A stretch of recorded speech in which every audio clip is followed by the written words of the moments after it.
में हम जानेंगे पाठ 5 जहाँ चा वहाँ राह, मतलब कि जहाँ पर आपकी चाह होती है, जहाँ पर इच्छा होती है, वहाँ पर रास्ते अपने आप ही बन जाते हैं। जैसे हिंदी में कहते हैं ना, मन के हारे हार और मन के जीते जीत। तो ऐसी ही आज हम एक कहानी जानेंगे एक लड़की की जिसका नाम है इला सचानी। तो चलिए इला की कहानी को हम जानते हैं। मलमली धोती का बादामी रंग खिल उठा था। किनारों पर कसूती के टांकों से पिरोई हुई बेल थी। पल्लू पर भरवा टांके अपना कमाल दिखा रहे थे। सुनहरे रुपहले बेल बूटों में जान आ गई थी मलमल में। इन बेल बूटों को सजाया था इला सचानी ने।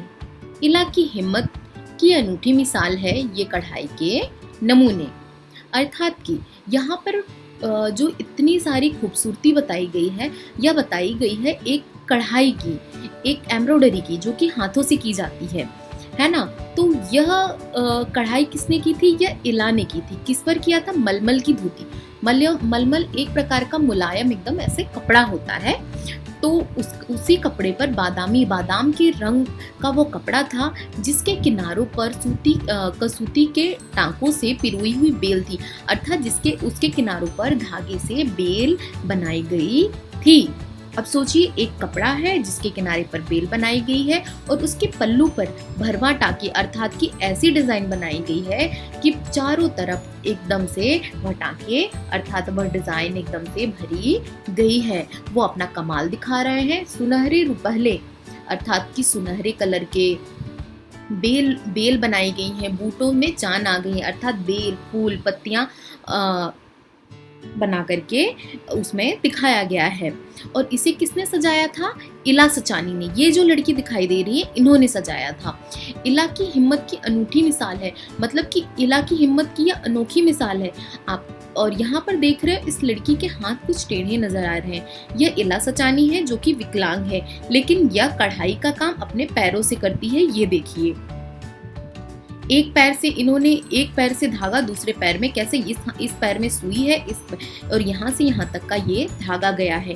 इन्हीं के बारे में आज हम बात करेंगे इला सचानी की, जो कि विकलांग होते हुए भी कैसे भी उन्होंने काशिदाकारी, चिकनकारी, विविध प्रकार की कपड़ों पर एम्ब्रॉयडरी हाथों से करना सीखा, जो कि एक नॉर्मल, एक साधारण इंसान के लिए भी बहुत ही मुश्किल काम है। उसके लिए भी बहुत ही ज़्यादा प्रैक्टिस की, बहुत ही ज़्यादा प्रयत्न की, बहुत ही ज़्यादा प्रयास की ज़रूरत होती है। लेकिन एक विकलांग लड़की ने वह सारे काम अपने पैरों से करके दिखाए, जो एक अच्छा खासा इंसान अपने हाथों से भी उतनी बारीकी से, उतनी अच्छाई से कर नहीं सकता है। चलिए अब इला की कहानी को हम आगे बढ़ते हैं। 26 साल की इला गुजरात के सूरत जिले में रहती है। उनका बचपन अमरेली जिले के राजकोट गांव में अपने नाना के यहाँ बीता। साँझ होते ही मोहल्ले के सारे बच्चे घर से बाहर आ जाते। कुछ मिट्टी में आड़ी तिरछी लकीरें खींचते, अर्थात कि सीधी और टेढ़ी लकीरें मतलब लाइन खींचते। कुछ कनेर के पत्ते, कनेर एक प्रकार का फूल होता है, वह पीले कलर का फूल होता है, जिसके पत्तों को ऐसे गोल गोल मोड़कर पिटपिटी बजाते, मतलब सीटी बजाते।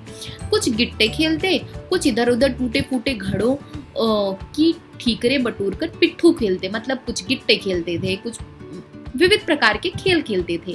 जब खेलों से उन बच्चों का मन भर जाता तो वो क्या करते थे?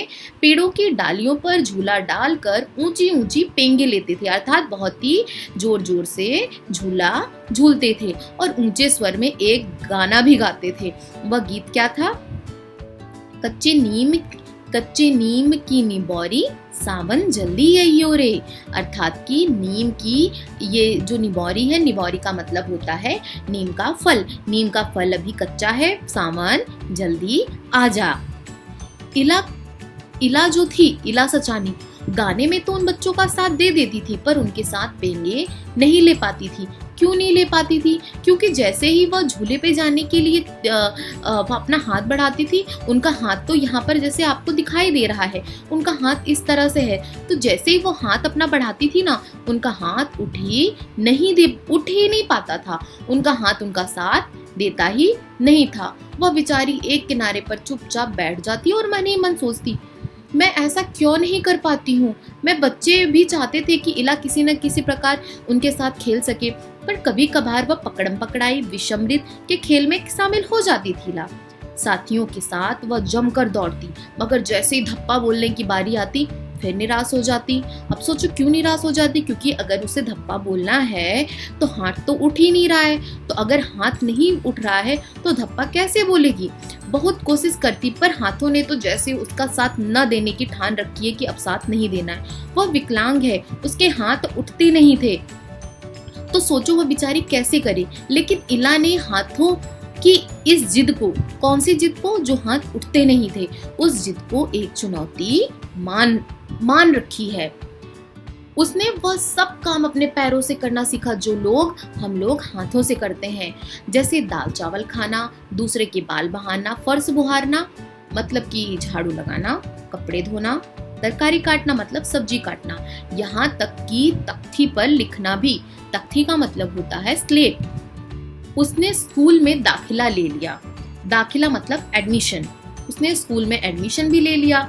दाखिला मिलने में तो उसे एडमिशन मिलने में स्कूल में थोड़ी बहुत परेशानी हुई, कहीं उसकी सुरक्षा को लेकर, अर्थात कि या इसके हाथ नहीं उठते बच्चे उसे तंग तो नहीं करेंगे, क्या वह सुरक्षित रह पाएगी सारे बच्चों के साथ, क्या वह कम्पीट कर सकती है बच्चों के साथ, उसी स्पीड में वैसे ही लिख सकती है। लेकिन आपको पता है इला कुछ काम इस तरह से इतनी फुर्ती से, मतलब कितनी तेजी से कर जाती कि देखने वाले ही दंग रह जाते, मतलब कि आश्चर्यचकित रह जाते। और इतनी फुर्ती से, इतनी जल्दी से कर लेती थी जितना एक सीधा साधा, एक नॉर्मल, एक साधारण इंसान जिसके पास सब कुछ है वह भी नहीं कर सकता है। पर किसी किसी काम में थोड़ी बहुत परेशानी तो आती ही थी। वह परेशानियों के आगे घुटने नहीं टेकने वाली थी। उसने 10वीं तक की पढ़ाई की थी, वह 10वीं की परीक्षा पास नहीं कर पाई। इला को यह मालूम था कि परीक्षा के लिए उसे, इला को यह मालूम ही नहीं था कि परीक्षा के लिए उसे अधिक समय मिल सकता है या उसे किसी ऐसे व्यक्ति की सुविधा मिल सकती है जो उसकी परीक्षा में, उसका पेपर लिखने में उसकी मदद करे या उसका पेपर लिखने का काम करे। आपको पता है जब भी परीक्षा होती है, जो अंधे लोग होते हैं या जो नहीं लिख पाते हैं या कभी किसी का एक्सीडेंट हो गया है, किसी के हाथ नहीं चल रहे हैं, तो ऐसे लोगों के लिए राइटर मिलते हैं। समय उनको 15 मिनट ज़्यादा मिलता है और उनको राइटर मिलते हैं। राइटर क्या काम करते हैं, जो जिस व्यक्ति को जो लगा है वह जो बोलेगा, जिस प्रकार बोलेगा उस प्रकार वह लिखता है। लेकिन इला को यह सारी जानकारी तो पता ही नहीं थी, तो इसलिए इला 10वीं पास नहीं कर पाई। सोचिए। और हाँ, एक बात और, अगर आपको जिंदगी में कभी भी किसी की भी इस तरह से पढ़ाई में मदद करने का मौका मिले तो जरूर कीजिएगा, बहुत ही अच्छा फील होगा आपको। चलिए अब आगे। यह जानकारी इला को यदि समय रहते मिल जाती तो कितना अच्छा होता। आज इला भी पढ़ाई लिखाई करके कुछ और ही बन चुकी होती। उसे इस बात का दुख है, पर यहाँ आकर सब कुछ खत्म तो नहीं हो जाता। इला का मनोबल बहुत ही बड़ा था।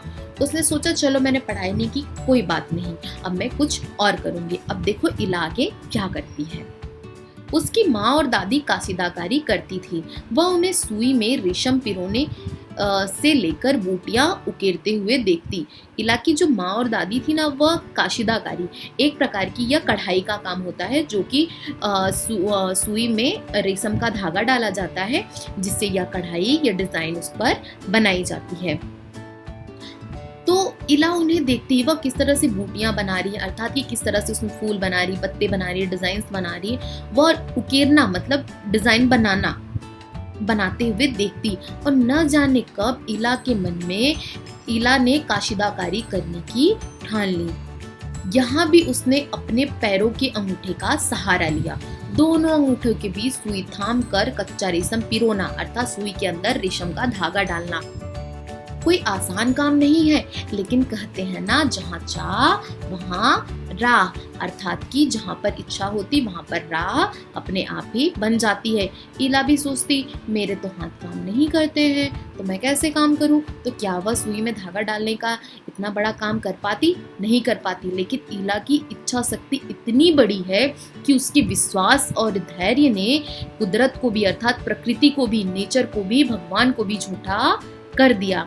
15 साल की होते होते इला काठियावाड़ी काशिदाकारी में माहिर हो चुकी थी। मतलब कि वह काठियावाड़ी जो काशिदाकारी जो डिज़ाइन करने का नमूना होता था उसमें बहुत ही माहिर, बहुत ही एक्सपर्ट हो चुकी थी। किस वस्त्र पर किस तरह के नमूने बनाए जाएं, कौन से रंगों के से कहाँ पर, मतलब कि किस वस्त्र पर किस तरह के नमूने बनाए जाएं, कौन से रंगों का नमूना खिल उठेगा, टांके कौन से लगेंगे, कौन सा कलर होगा, कौन सी डिजाइन होगी, कौन से कपड़े पर क्या अच्छा लगेगा, इन सारी चीजों की समझ इला को आ गई थी। एक समय ऐसा भी आया, अब उसके द्वारा काढ़े गए परिधानों की प्रदर्शनी लगी। मतलब एक समय पहले तो इला ने क्या काशिदाकारी सीखी काठियावाड़ी, लेकिन एक समय ऐसा आ गया कि जब इला की जो उसने डिज़ाइंस बनाई थी, जो कपड़ों पर काढ़े गए, मतलब डिज़ाइन जो बनाई गई हैं उसके द्वारा इला के, और परिधान मतलब वस्त्र कपड़े की प्रदर्शनी अर्थात एग्जीबिशन लगता है। इन परिधानों में मतलब इन कपड़ों में काठियावाड़ के साथ साथ लखनऊ बंगाल की भी झलक थी। इला ने काठियावाड़ की टांकों के साथ कई टांके का भी इस्तेमाल किया था, जैसे पत्तियों में चिकनकारी, अर्थात चिकनकारी भी एक प्रकार की चिकनकारी लखनऊ में की जाती है, वह भी हाथ से एक कढ़ाई की जाती है, चिकनकारी से सजाया था। डंडियों को कंथा से उभारा था। पशु पक्षियों की ज्यामिति आकृतियों को कसूती और जंजीर से उठा रखा था, अर्थात कि उसने विविध प्रकार की कलाकारियों को एक जगह में बना दिया था। और ये जो परंपरागत डिजाइन थी, इसको साथ में मिलाकर कुछ नया ही, कोई नई ही चीज वह लेकर के आई थी, जो लोगों को बहुत ही ज्यादा पसंद आई। और अब इला के पांव बिल्कुल भी नहीं रुकते हैं। उसके आंखों में चमक, उसके मन का विश्वास, उसकी इच्छा शक्ति, उसका खुद के प्रति आत्मविश्वास जो है, वह सुनहरी और रुपहली बूटियां उकेरते नहीं थकता। अर्थात कि वह अब रोज अपने जीवन में कढ़ाई के क्षेत्र में या जो भी ये काशिदाकारी है, ये जो कढ़ाई के क्षेत्र में, वह हमेशा दिन ब दिन आगे बढ़ती ही जा रही है। तो आपको पता चला ना कि जहाँ चाह वहाँ राह। इसीलिए आप जिंदगी में जो कुछ भी पाना चाहते हैं उसके लिए शिद्दत से कोशिश करने में लग जाइए और जरूर ही वह मंजिल आपको मिल जाएगी। उम्मीद है कि आपको यह पूरा पाठ समझ में आ गया होगा। आज की वीडियो में बस इतना ही। अब मिलेंगे हम अगले वीडियो में। धन्यवाद।